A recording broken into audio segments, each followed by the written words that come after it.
I love indie games, and in a world where everything is either a live service battle pass game or a 50-hour movie game where there's more walking and watching cutscenes than immersive gameplay, indie titles at their best are usually a breath of fresh air, as some of their strengths are immersive gameplay, good level design, and heck, they can even also have things like great engaging stories. And perhaps the two biggest culprits of that last point in particular are Undertale and Five Nights at Freddy's. Five Nights at Freddy's, no introduction needed at all. But Undertale, that's honestly one of my favorite games of all time, and seeing as how Deltarune Chapter 4 dropped, and FNAF is as popular as ever with a new title in the series, as well as a collab with Dead by Daylight keeping it relevant, I knew that I had to mesh the two titles to make a video about it today. There was also a little animation by Indie Cross, I don't know if you saw it, where it featured Frisk soloing the FNAF verse, and it got really popular on the internet. It kind of blew up for a bit. So I wanted to take the time to actually look into this, as Frisk is honestly no stranger to fighting monsters, and FNAF characters are, well, FNAF characters. So I think that it's a pretty interesting matchup. Could Frisk unironically actually beat the FNAF animatronics? Let's find out, as we're gonna go game by game to analyze each crew specifically,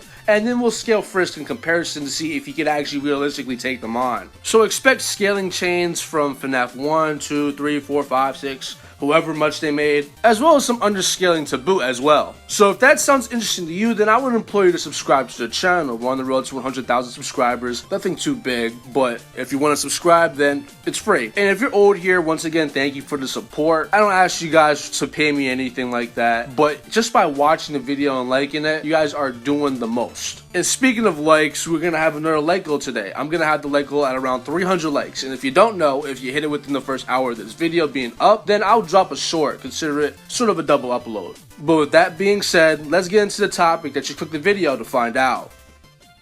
Firstly, we have to talk about the OG 5 FNAF animatronics, and firstly, they have a lot of statements that would seem to imply they're able to dismember human beings, which would grant them wall level scaling. For similar ends of AP, every time you lose the game to them, it's shown that they're able to press your body and compress all of your muscles and bones to the point where it would be able to fit inside of a FNAF animatronic exoskeleton, and it's been found that they would have to be exerting wall levels of energy when performing this motion. To dive into some more scaling, we're going to have to talk about the canonicity of the books, and while some books are explicitly tied to the original game, such as the one we're going to talk about, if I bring up any other novels, I just want to point out that Scott Cawthon has stated that the novels are canon and not canon at the same time. You know, the events might not be exactly how it happened in the game timeline and vice versa, but concepts such as Remnant and certain canon events, if you will, are things that seem to be like universal constants between both series. So the general power scaling chain or any feats that they perform in the novels should scale to the games and vice versa. So yeah, with that being said,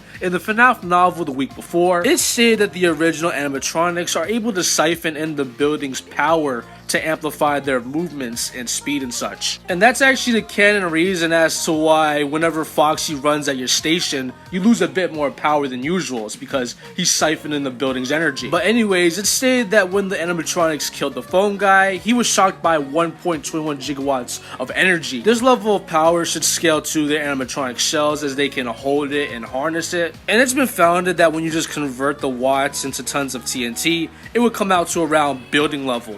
So generally speaking, all 4 animatronics, and 5 if you want to include Goji and Freddy, should be in that wall to building range of AP and durability respectively. As for the speed of the animatronics, their in-game movement is actually an accurate representation of how they're actually moving. Some people have proposed that they're teleporting or their movements in between frames are just gameplay mechanics that represent hours passing in real time, when no, they're actually just able to move that fast. There's many scans, whether it's the novels or even gameplay guides that refer to them as such, with the most obvious of these examples being with Foxy, who's able to just run across the hall at superhuman speeds. And even the week before novel that we've been using this whole time states that he's able to move faster than someone can blink their eye, with calculations asserting that Foxy was moving anywhere as slow as 39 meters per second to even as high as 78 meters per second, which would be around subsonic either way. And that's pretty much the speed ends of all the animatronics, as they're really roughly in that superhuman subsonic speed range. So with that being said, let's see how Frisk would handle the competition. When talking about Undertale, it's important to establish that there's 3 scaling chains that we can use for Frisk. I'm gonna use the neutral route for a minute, but just know that there are scaling ends that fluctuate whether you're using the pacifist route or even the genocide route. But generally speaking, all 3 versions of Frisk have the same baseline of around small building level. As pacifist, Frisk should be the weakest version of the character as he has no XP or attack level, and even he was able to endure Undyne's house blowing up during their date simulator, and it's been founded that this blast will be around small building level, and Frisk just no so there. But there are much higher ends that we can talk about because every version of Frisk, even the weakest version of him being the pacifist one, is able to somewhat injure Asgore, the most powerful monster in the underground, meaning that he should be able to upscale Mettaton's big kick, which comes out to around building level, and he should be way stronger than the Knight's meteors, which also come out to around building level. For more consistency in this range of power, a neutral route Frisk is feasibly able to defeat Undyne, a character who was able to knock down Asgore as well. But even if you don't want to scale Frisk to Asgore at this particular moment in time, he does still scale to characters such as Mettaton and Knight. So either way you look at it, he would be in that building range of AP. For higher ends, we're going to have to talk about determination, as it's something that all humans have, and it fluctuates greatly depending on how much they want to survive or fight. Humans naturally have a lot more determination than monsters, and we know that determination boosts the stats of whoever's got it. Like Undyne, for example, she went from her base form to her Undying form because she just had a lot of determination there. So we know that if you have enough of it, it can boost your stats such as AP and durability. This is very important because it's stated that a single human soul has more determination than every monster combined in the underground. I just brought this up because here comes a multiplier method, and essentially during the climax of Undertale, Flowey is able to bring you from the True Lab all the way to Asgore's kingdom via moving an elevator at subsonic speeds, which would grant him large building level AP via his vines and such. Keep in mind that this is a base Flowey that we're talking about, the same guy who conceded to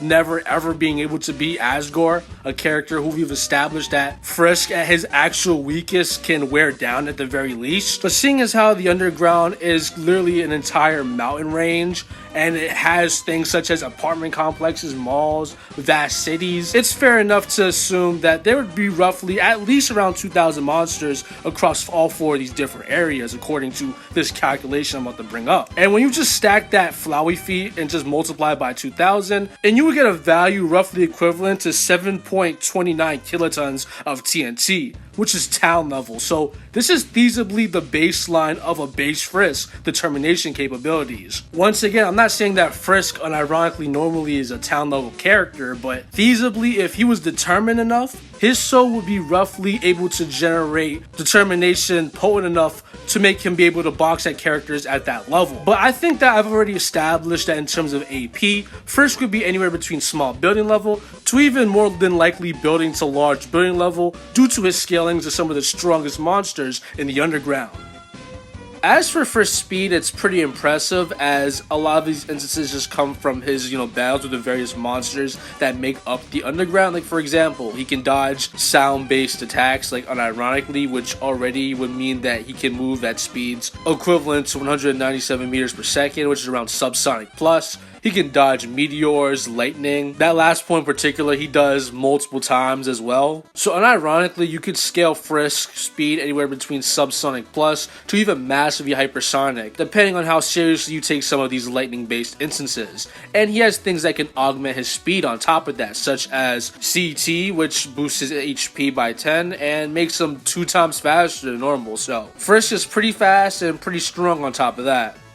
So with that being said, we can actually dive into how Frisk would handle the 4 animatronics, and well, I think I made it abundantly clear that he's way stronger than them, and he's way faster than them as well. And honestly, that's kind of how it goes, because I made a pretty big lapse in judgment, if you will. If you remember, I said I'd go game by game and analyze each crew specifically, but I made the fatal miscalculation that unironically, the best quantifiable calculation for all of the FNAF characters comes from this week before novel. And while yes, there are other sets of animatronics that are stronger than the OG, such as the toy animatronics, the Funtime, Springtrap, so on and so forth, they're unquantifiably just stated to be stronger. They're just said to be made of stronger metal or more advanced tech. There's no real way to quantify how much stronger. So pretty much everything I got to say about how Frisk would handle the OGs would just be kind of the same thing for the other sets of animatronics, because there's just no way to quantify them. They're just a little bit into building level, and Frisk is way above that. And that's how it is for 99% of the verse, but there is that 1%.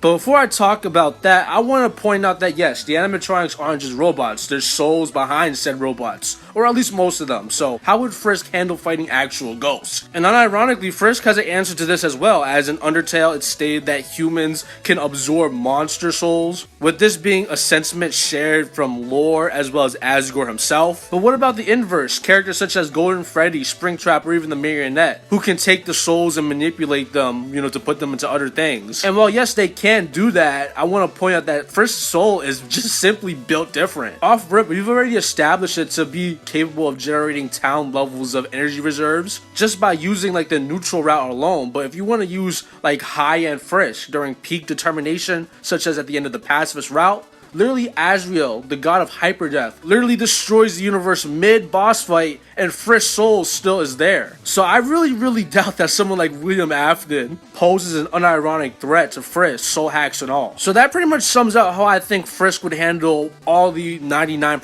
of animatronics. But once again, I did allude to that 1%, as we have two characters that are massively stronger than anything the verse has ever seen before. That being the Mimic and the Amalgamation, both seen at the end of Security Breach. And honestly, these new guys are pretty cracked, as pretty much all the new feats come from the Amalgamation, who was able to generate earthquakes at the bottom of the Pizzaplex, which come out to around 15 kilotons worth of TNT, which is also town level. And for some consistency in this range of AP, he's able to also create these huge tunnel systems under the Pizzaplex, which come out to around City Block. The Mimic would scale to this, as there's multiple pieces of lore that imply that the two are able to fight on par with each other, as ridiculous as that sounds. So unironically, we have town level characters in FNAF at the moment. And if you remember, I said that Frisk's soul is also around this level. And if you actually analyze both calculations, it seems that the Mimic and the Amalgamation have the edge, with them scaling to around 15 kilotons, whereas Frisk's soul is around 7 kilotons. So is it over for Frisk? Well, not exactly. If you remember, that town level metric came from the fact that we took a feat that Flowey performed passively that should scale to every monster in the underground, and just multiply that by the amount of monsters that are theoretically there. As we know that Frisk's soul is stronger than all their souls combined. And well, we assume that there was around 2,000 monsters in the underground, as that's a fair enough estimate. But if you remember the Mettaton fight, you'd know that that battle was being broadcast throughout the entire underground. And the viewers for that little spectacle can go all the way up to 11,000. So unironically, you could take that original value that we have, just multiply that by 5, roughly, and you can unironically determine that the power of Frisk's soul, just in a neutral or pacifist route, would have energy reserves around 35 kilotons. So that's more than double the power of the Mimic and the Blob or Amalgamation. And remember, that's still a lowball technically, as that's a mere baseline for how powerful a human soul is in this verse. So while I do think that this would be a battle that would exert Frisk a lot, if he was determined enough, he unironically does have the reserves to beat these threats. And hey, if you don't like the multiplier method that I presented, we can always just use the fact that, once again, the god of hyperdeath destroys the universe and Frisk's soul is able to prevail. So if you really want to get into it, we can really get into it. As then you'd have to start using characters from FNAF World just to stand a chance against the maxed out determination amped Frisk from a pacifist route. And if we have to use the purposely exaggerated feats and accolades of non-canon FNAF characters to stand a chance against a canon version of Frisk, is it really even a question at that point? As yes, unironically, Frisk from Undertale would defeat pretty much anything in FNAF, as today's winner is Frisk from Undertale, as he's simply too strong, too fast, and yes, too determined.